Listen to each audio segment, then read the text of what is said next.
આ ડિમ્પલ્સ ડિસીઝમાં કોઈ રેસીપી નહીં, પરંતુ આજની જનરેશન ખાસ કરીને યુવાનોને ખીલની જે સમસ્યા હોય છે, ખીલથી થતા ડાઘની સમસ્યા હોય છે, તો મને થોડા સમય પહેલાં મિતની એક રિક્વેસ્ટ આવેલી હતી. જ્યારે મેં તેલની રેસીપી શેર કરેલી, એ જ રેસીપીને જોઈને એમને મને રિક્વેસ્ટ કરેલી હતી કે ચહેરા પરના ખીલને દૂર કરવા માટે કોઈ ઘરેલું ઉપચાર હોય તો જરૂરથી વિડીયો શેર કરજો. અને મેં એના ઉપર ટ્રાય શરૂ કરી દીધી. એન્ડ ધેન મને જ્યારે ફાઇનલી રિઝલ્ટ મળ્યું ત્યારે આ રેસીપી રૂપે મેં વિડીયો શેર કરેલો છે. આ રીતે તમને કોઈ વાળની સમસ્યા હોય તો વાળની સમસ્યાને રિલેટેડ મેં ટોટલી ઘરે જ મળી રહે એવા ઇન્ગ્રેડિયન્ટ્સ છે ને ખૂબ જ ઉપયોગી તમારી સાથે આ તેલ બની જાય એ રીતે આ રેસીપી મૂકેલી છે. તમે એની લિંક ડિસ્ક્રિપ્શન બોક્સમાં જઈને ચેક કરી શકો છો અને આઈ બટનમાં પણ હું આ તેલની લિંક આપી દઈશ. મને અને મારા ફેમિલીને આ તેલ બનાવીને યુઝ કરવાથી વાળની તમામ સમસ્યાનું સમાધાન મળેલું છે. તો તમે એકવાર ટ્રાય કરજો અને ખરેખર એ દેશી ઉપચાર પણ લાંબા સમય સુધી કર્યા બાદ પણ આપણને લાંબા સમય સુધી ફાયદો પણ થતો હોય છે. તો જરૂર એકવાર ટ્રાય કરજો. ટ્રાય કરવા જેવી એ રેસીપી છે અને વિડીયો પણ છે, તો એની લિંક તમને નીચે મળી જશે. અને હવે આપણે આજે ફેસ માટેની મતલબ કે વિડીયો શરૂ કરીએ. તો ચલો મારી સાથે. તો આજે આપણે અહીંયા સૌથી પહેલાં જે મુલતાની માટી આવે છે 10 રૂપિયા જેટલા ઓછા પ્રાઇઝમાં, હું તો કહું છું ઘણા નાના પેકેટ તો 10 રૂપિયાથી પણ ઓછા રૂપિયામાં તમને મળી જશે. અને આ એકદમ દેશી ઉપચાર છે પણ ખૂબ જ ફાયદાકારક છે. આનો અનુભવ મેં ખુદ કરેલો છે અને મને રિઝલ્ટ મળ્યું ત્યારબાદ મેં તમને આ શેર કરેલી છે વિડીયો રૂપે તમારી સાથે. તો આ હવે આપણે આમાંથી આખું પેકેટ લઈ અને કોઈ એક વાસણમાં ટ્રાન્સફર કરી લેવાનું છે. તમને લાગશે કે આટલું બધું એકસાથે કરવાથી શું ફાયદો, પરંતુ હું અહીંયા તમારો સમયનો પણ બચત કરવાની છું અને તમે ડેઈલી આનો યુઝ કરી શકો એ માટે હું તમને આ રીતે બતાવું છું. તો વિડીયો બિલકુલ સ્કીપ કર્યા વગર બધી જ ડિટેલ સાથે શેર કરેલો છે, તો ડિટેલને જરૂરથી સાંભળજો, તમને ખૂબ જ ફાયદા થવાના છે. તો આ રીતે હવે માટીની અંદર આપણે એક એવું ઇન્ગ્રેડિયન્ટ્સ એડ કરીશું કે જે ખૂબ જ ફાયદાકારક છે અને એ છે હળદર. હળદરની માત્ર એક જ ચપટી જેટલી આપણે ક્વોન્ટિટી નાખીશું, વધારે નથી નાખવાની, 1 થી 2 ચપટી જેટલી. રિક્વેસ્ટ છે કે રેસીપી પસંદ આવે તો લાઈક કરજો, શેર કરજો, કોમેન્ટ કરજો અને આવી અવનવી ડિસન્ટ રેસીપી તમને ફ્રીમાં અને સાથે ઝડપથી મળતી રહે એ માટે સબસ્ક્રાઈબ કરી બેલ આઇકોન પણ દબાવજો. તો ચલો, આપણે અહીંયા હળદરને માત્ર 1 થી 2 ચપટી જેટલી શું કામ નાખી છે કે પરિણામે આપણો ચહેરો છે પીળો ના પડવા લાગે. નહીં તો આપણે જનરલી એવું સાંભળીએ છીએ કે હળદરથી ચહેરો પીળો થઈ જતો હોય છે, તો આપણે હળદરને એવોઇડ કરીએ. પરંતુ હળદર છે ખીલને દૂર કરવામાં ખૂબ જ ઉપયોગી છે, કારણ કે કંઈ પણ વસ્તુ આપણે ક્યારેક લાગ્યું હોય તો પણ આપણે હળદર લગાવવાથી એમાં રાહત મળે છે અને મટી જાય છે. તો હળદર એટલા જ માટે મેં ઉપયોગી છે અને એનો યુઝ કરેલો છે. સાથે મેં આ ગુલાબજળ લીધું છે, 4 થી 5 મોટી ચમચી જેટલું નાખીશું. અને જો આ રીતે ગુલાબજળનો ખર્ચો તમારે ના કરવો હોય તો અત્યારે તો હર ઘરમાં ગુલાબના છોડ પણ હોય છે. તો ઘરે જો ગુલાબ હોય તો ગુલાબને તમારે 24 કલાક સુધી પાણીમાં પલાળી અને પછી એ ગુલાબથી પલળેલું પાણી તમારે આ ફેસ પેકમાં નાખીને એનો યુઝ કરવો હોય તો કરી શકો છો. પરંતુ ગુલાબ ના હોય તો ગુલાબજળ માર્કેટમાં કોઈ પણ કંપનીનું મળે એને લઈ શકો છો.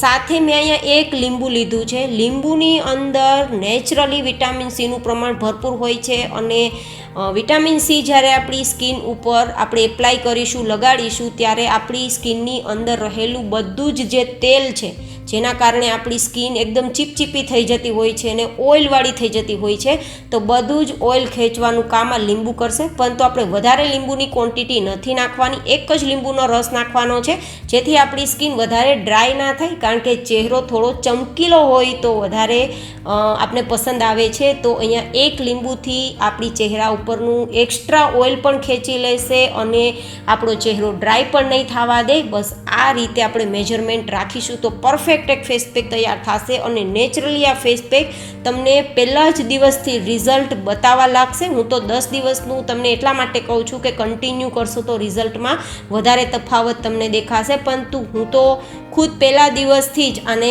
અનુભવ કરી રહી છું કે મને કેટલો આમાં ફરક પણ લાગ્યો છે. એન્ડ થેન્ક યુ મિત કે તમે મને આ રિક્વેસ્ટ કરી, તો મને ખુદને પણ મારી સ્કિનને લાઇટ કરવામાં ઘણો બધો ફાયદો થયો છે. અને હવે આમાં થોડું સાદું પાણી એડ કરી અને પછી આ રીતે આપણે એને એક પેક બનાવવાનું છે. પેક એવું બનાવવાનું છે કે આપણે ચમચીને ઊંધી વાળીએ તો પણ એ નીચે સરી ના જાય, બસ એટલું. બહુ વધારે આપણે કડક પણ નહીં રાખી, મતલબ બહુ વધારે થીક પણ નહીં અને બહુ વધારે પાતળું પણ નહીં, એટલે કે જાડું પણ નહીં અને પાતળું પણ નહીં, બસ આટલી કન્સિસ્ટન્સી હોવી જોઈએ. આમ નીચે આપણે આમ ચમચી થોડીક બેન્ડ વાળીએ તો પણ એ નીચે સરકવું ના જોઈએ, નીચે જવું ના જોઈએ. ઇટ મીન્સ આ રીતે આપણો ફેસ પેક તૈયાર થઈ જાય તો આપણે અહીંયા એક જુગાડ લગાડીશું. આપણે આ રીતે રોજ ફેસ પેક ના બનાવવું પડે અને આપણો સમય બચી રહે એ માટે હું તમને એક જુગાડ અહીંયા બતાવું છું કે હર ઘરમાં ફ્રીઝ હોય જ છે અને ફ્રીઝની અંદર આઈસ ટ્રે પણ આ રીતની અવેલેબલ હોય છે. તો જેમાં આપણે બરફ જમાવીએ એ ટ્રેની અંદર તમે આ બધી જે પેક છે એને ભરી શકો છો, અથવા તો આ રીતે તમારી પાસે ચોકલેટ મોલ્ડ હોય તો એમાં પણ તમે જમાવી શકો છો, તો તમને આઈસ ક્યુબ આસાનીથી નીકળી જશે. જો કે ટ્રેમાંથી જેમ આપણે બરફ કાઢીએ એમ આપણે આ રીતે માટીને જમાવશું તો એને પણ કાઢી શકીએ. આ એક એ માટે તમને બતાવેલી જુગાડની મતલબ કે ટ્રીક આપેલી છે કે જેથી તમારો સમય બચી રહે. નહીં તો શું થશે, 5 થી 10 દિવસ તો આ બધી ફેસ પેક બનાવીને લગાવવાની પ્રોસેસ જરૂરથી હર કોઈ વ્યક્તિ કરશે, પરંતુ પછી ધીમે ધીમે સ્કીપ કરવા લાગશે સમયની. અત્યારે હર કોઈ વ્યક્તિને પાબંદી હોય છે, તો સમય બચાવવા માટે અને તમને બિલકુલ આળસ પણ ના આવે અને તમે રોજ આને એપ્લાય કરી ફેસને ખરેખર ક્લિયર કરી શકો, ખીલ મુક્ત કરી શકો, ડાઘ મુક્ત કરી શકો અને ચમકીલો બનાવી શકો, એ માટે આ રીતે મેં તમને સજેશન આપ્યું છે. જો કે આ રીતે આઈસ ક્યુબમાં જમાવાથી સમય તો બચી રહેશે, પરંતુ આટલી ઠંડી હશે બરફના કારણે કે તમારી ખરેખર ચહેરો એકદમ લાઇટ કરવા લાગશે.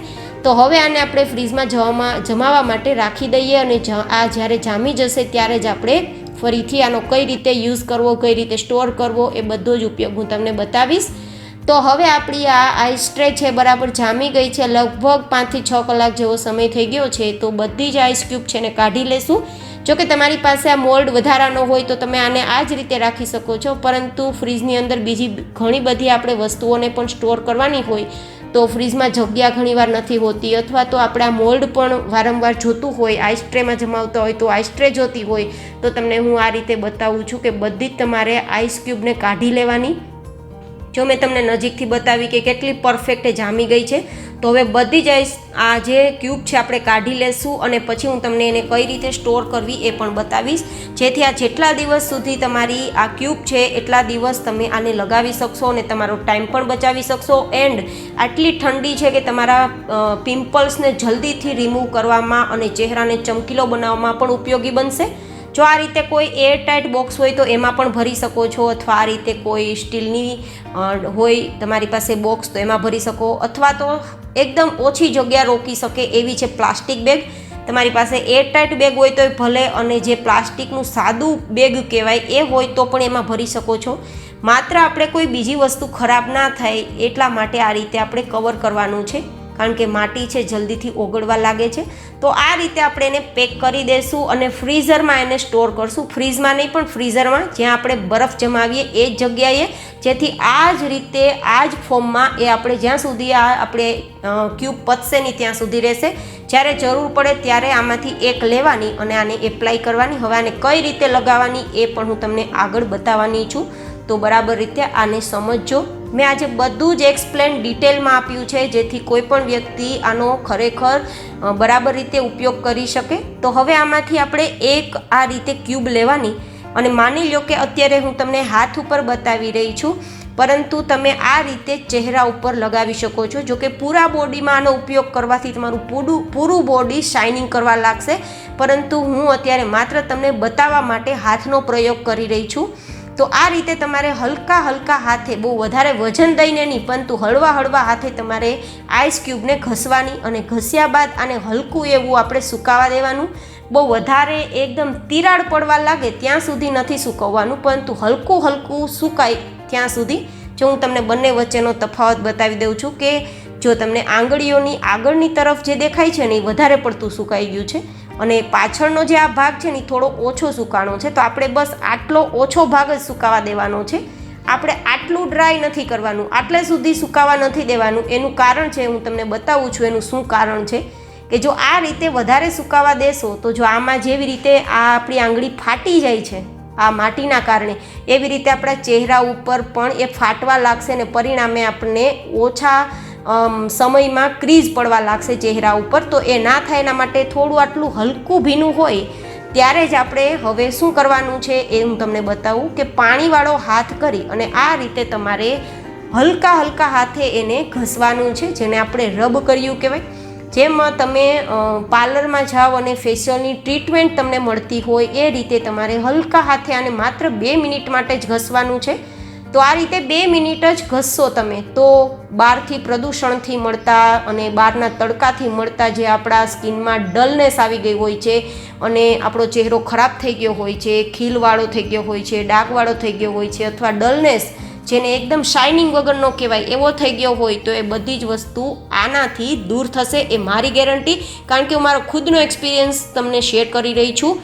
અને હા, આ માત્ર ખીલ માટે જ ફેસ પેક નથી, પરંતુ ચહેરાને તમે એકદમ શાઇનિંગવાળો કરવો હોય તો પણ આના દ્વારા કરી શકશો. અને ખીલ અને ખીલના ડાઘ તો 100% દૂર થશે, એ મારી ગેરંટી. પરંતુ આને લાંબા સમય સુધી તમારે ઉપયોગ કરવો પડશે ગાઈસ. 2 દિવસમાં તફાવત નહીં આવે.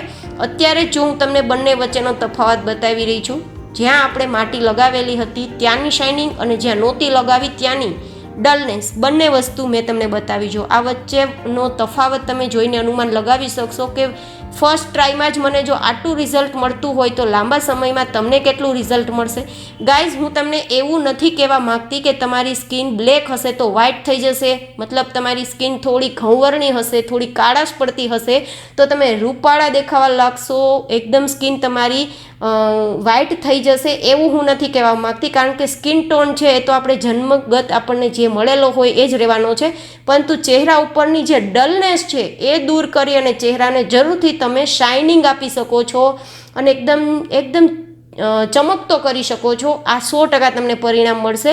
પણ હા, લાંબા સમય સુધી ટ્રાય કરજો. અને જો તમને આ ફેસ પેકથી કોઈ પણ પ્રકારનો ફાયદો થાય તો મને જરૂરથી તમારી કોમેન્ટ શેર કરજો. કંઈ બીજી ઉપયોગી ટિપ્સની જરૂર હોય તો પણ મને કોમેન્ટમાં પૂછી શકો છો. બીજાને કોઈ પણને ફાયદો થઈ શકે એમ હોય તો શેર કરજો.